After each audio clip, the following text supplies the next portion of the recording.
If it is, if the person requires it for his or her profession, then definitely they need that level of proficiency where even minute mistakes are taken into account. Good afternoon. Yes, good afternoon, ma'am. How are you? I am good. What about you? Yeah, I'm doing well as well. Thank you for asking. Great. So, where are you from, Ashutosh? Okay, I will introduce myself as we are meeting for the first time, I think. Right. So, my name is Ashutosh Dwivedi, and I'm speaking to you from Kanpur city of Uttar Pradesh.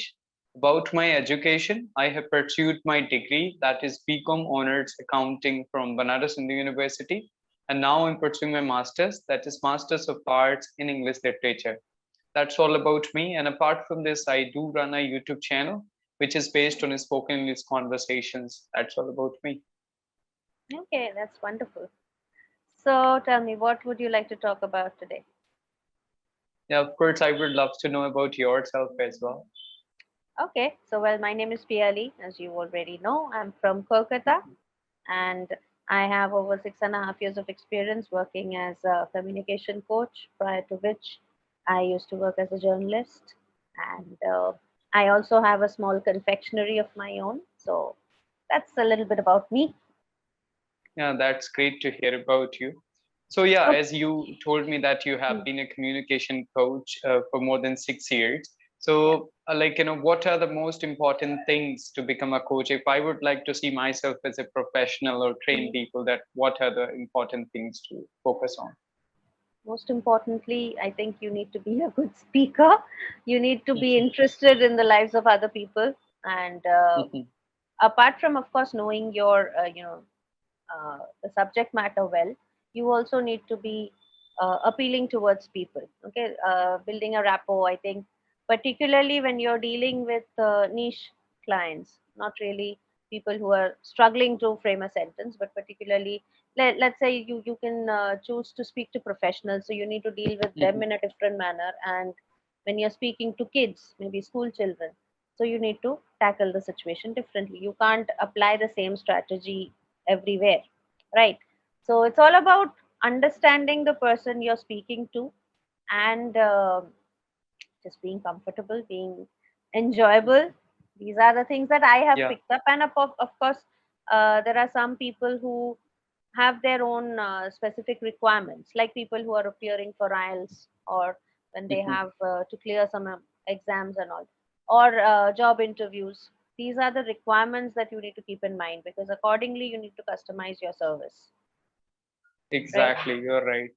And there's just when it comes to the grammar, if I'm gonna train someone as a spoken English trainer or a spoken Mhm. English coach, what do you think about English grammar? We should find very deep or minor mistakes of the people who would like to become better in that Of course, see, profession. again, as I said, it depends entirely on the requirement of the person.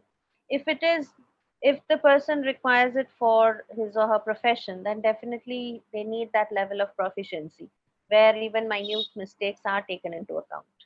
But when it comes to somebody who just wants to build up his or her confidence, or just a casual conversation, like I have many people coming to me, particularly women who are just homemakers, and they just want to be good communicators for their children. They say that when Mhm. I visit my children's school, or take them out for a meal with co-parents, that is when I hesitate. So their requirement is not that high that you need to point out each and every mistake.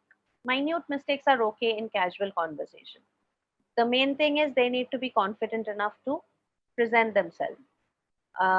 Whereas when it comes to professionals, of course, they need to be good enough. They can't afford to make mistakes over there.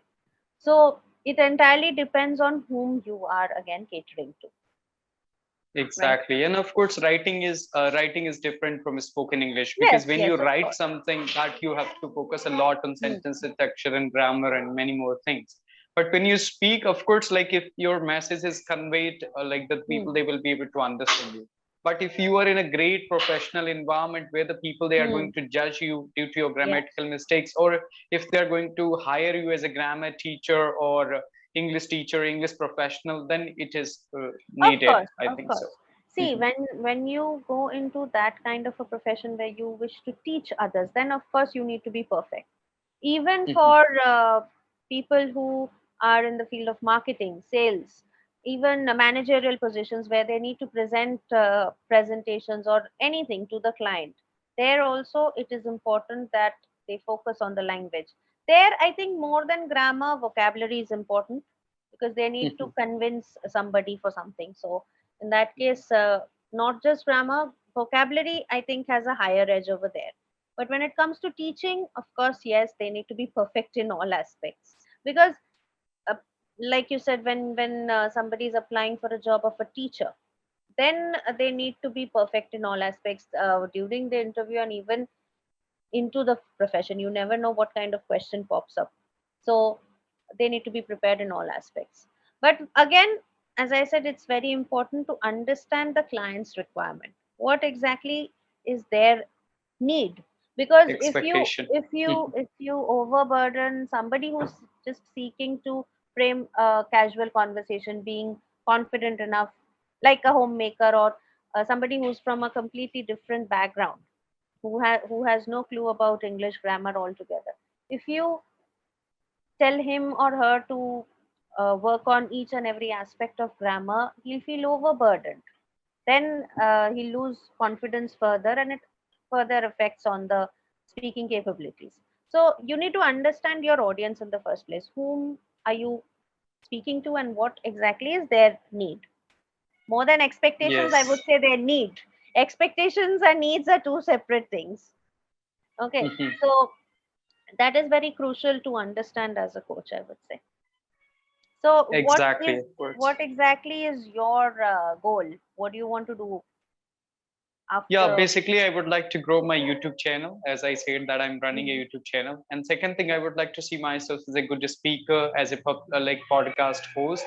So I would like Okay. to interact with the people alike, knowing about their life. What you said, it is very important to take interest in others' life. Of course, Mhm. I take interest and I ask many questions to them. I would like to know about their profession, their day, and what they do for, like, their enjoyment, so many things. So that's how I would Mhm. like to see in myself in the future. I like people like Ranveer Alavadi and Jay Shetty.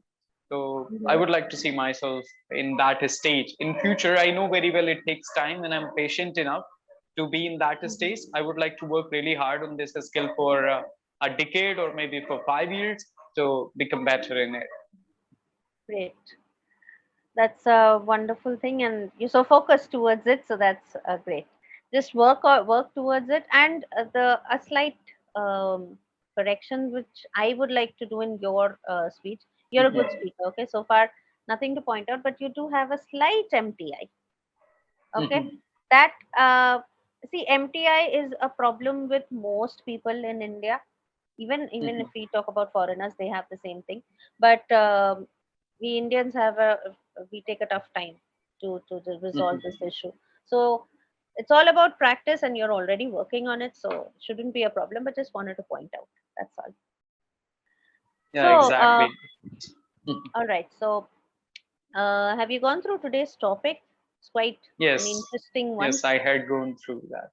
right? So if you had such a situation, what would you do? Save one or many lives as a pilot. Of So course, what and would you? first and most important thing, because many lives are more important than a single Hmm. one. And Right. being a pilot, if I'll be in cockpit, if I will try my level best. If that patient can be there, and if I can help Hmm. simultaneously, like, flying that plane. I don't know. Basically, I'm not a pilot by profession, Hmm. so how to do it? If I'll be Hmm. manage both things together, that if we want, like, CPR or something, like, first Hmm. aid, they gave a situation that you are a pilot and doctor too. So you know the Right. things like how to deal with it. So if I'll be able to do those things simultaneously, then for sure. But I'm not going to put the, like, life of many people just, at risk. So Hmm. I will try my best for it. And other thing, there are air hostess as well, and they are also a little bit Right. trained in that thing, like, first aid and this Hmm. medical Hmm. things. Hmm. If they will be able to manage it, of course it will be good, because I'll be there as a pilot. So it is my job to focus on just flying the plane, so the Hmm. other people, they can be safe. So it is a Right. difficult thing. Of course, if I will see somebody dying in front of me and if I wouldn't be Hmm. able to do it, of course there will be a lot of remorse and regret. And Hmm. but I'll try my level best because more lives are better than one. Absolutely. So, what would you tell the air hostess to do? Now, it's a critical situation. They might Yes. not be able to provide with the uh, kind of treatment that is needed with their skills on first aid. Every flyer, I think, is taught just the basics. Now, you are a professional doctor, so you Mhm. also happen to know what to do. Maybe you can instruct them. Yes, I can instruct them first. I will try my best. Them try will just tell that how to you can do it. If they are able to do it, fine. Apart from this, I don't know. Like there are several members in like plane who can Hmm. assist you in flying the plane as well. Maybe if it Right, is possible, if there is a somebody a who is there co-pilot. to help you, co-pilot. So if Right. he will be able to handle for the few minutes, maybe I can handle that situation directly and I can Right. manage it if it is possible. I would love to save him. Or Hmm. otherwise, I will, if there is nobody and nobody can handle and nobody can fly the plane at that point of time, even though I will give my just, instructions to those like air hostess, if they're able to Hmm. manage it, fine. Otherwise, of course, it's like, painful to see Hmm. somebody dying and like Absolutely. difficult. But the thing is that more people and more lives are like really important for me to Hmm. focus on. So, So if you because could of course even though introduce, if I'm going to yeah, question if the higher authorities, they will question me that you have put the risk of 300 people for a one single right, people, one right. single person, so it is Hmm. not so good. And so And in that way, of course. Mhm. at that point of time, you are the pilot first. Mhm. So Exactly, so the that's my higher job. authority is going to point out that first, that okay, you were there to fly the plane, not treat a patient. So Mhm. if you could introduce a third option, what would that be? Air hostess and co-pilot are your two options. What else can be a third option? What else can be the third option? Of course, there will be more than 250 and 300 Hmm. passengers. Maybe I will try to find out someone who will be the medical profession there, Right. professional. So if somebody will be there who will be good in doing that, maybe it happens like always. Yes. Doctor Yes. flies from like Yes. one place to another. So if I'll be able Right. to find like somebody there, it will be good. So, Yes, exactly. Any other person who can assist you, maybe not proficient in that particular situation, but at least they can take care of the man, of the person who's exactly. ailing. So Right. they can take care for like few hours, like if it is a journey of Absolutely. 8 hours. After that, Hmm. so man, like situation can be handled. Then after 8 hours, Hmm. like when they will this plane will take off, we will admit them into the hospital. Even though the airports they have some facilities, I think so, Right. medical facilities. So now the situation says that you don't really have a co-pilot. It's a small plane, so you Mhm. are the only single pilot flying. So you don't have that possibility. And of course, you have this.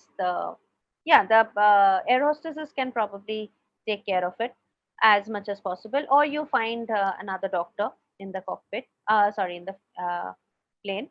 What else can be your option?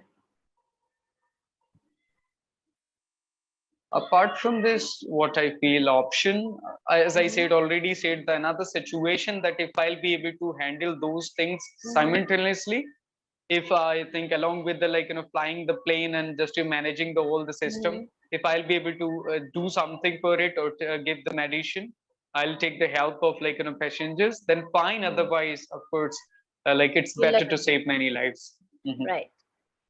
The another option that I can think of is maybe you can call for emergency landing. Okay, you can request the Mhm. authorities and ask for immediate landing in at the nearest airport available. Mhm. Okay, that can also be a situation that Yeah, that okay, can be possible. Of course, we you can can tell the land at the, situation if they are ready yeah. for it. Of course, uh, I I think think so. Of course, it they can will be be possible as well. If yeah. right, because if you say that there's a medical emergency, they'll allow you the permission to land at the nearest airport. And then, I mean, Mhm. after this particular patient is taken down and you can fly, then that would Exactly. also be like a win-win situation, apart from just a bit of a delay, maybe.